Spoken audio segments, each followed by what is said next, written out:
Hi guys, how's it? I'm Chef Polly Baboli. I'm psyched that we're going to be cooking together soon.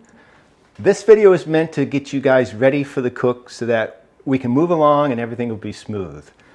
Basically the power of mise en place. There's two takeaways I want you to get from this vid. If you can, get all your ingredients and get them on hand and get them set up. That's mise en place. And second, if you have the time and the space, measure stuff out. So let me show you what my setup is.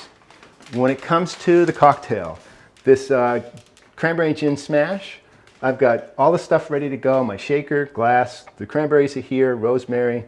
And so when we go to do this, I'm not looking for stuff, we're good to go.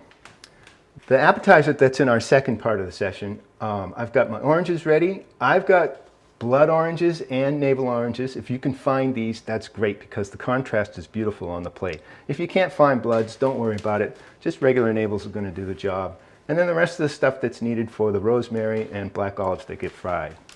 And when it comes to frying those things, you're going to need a pot with about 2 inches of oil in it, vegetable oil, and a thermometer.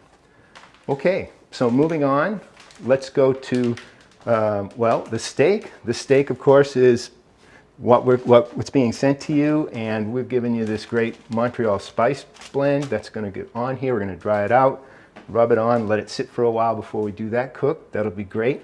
It's going to get finished off with a great cognac gorgonzola sauce that we use the hot pan after the steak comes out of. We're going to do it in there. That's cool.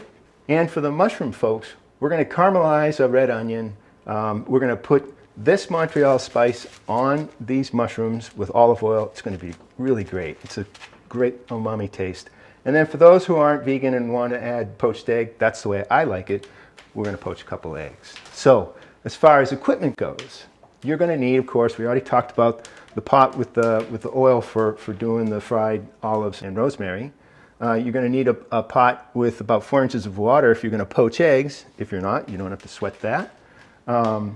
If you're going to do the mushroom and the caramelized onions, a good size nonstick with slow olive oil in here is how we're going to do that. And for actually grilling the mushroom itself, I like to use a grill pan. I like the grill marks. It's cool. If you don't have a grill pan, no big deal. A nonstick's going to do the job just fine. Then finally, for the steak folks, you need a big heavy pan with no plastic, no rubber. It needs to be able to go in your oven and stand 500 degrees without melting. So your heaviest pan, a cast iron's best. Carbon steel will do the job, but whatever you've got that's heavy and doesn't have anything that'll melt can stand 500 degrees in your oven. That's it. So again, takeaway, get everything out, set it aside. You're not running around for stuff, and we're going to have a great time.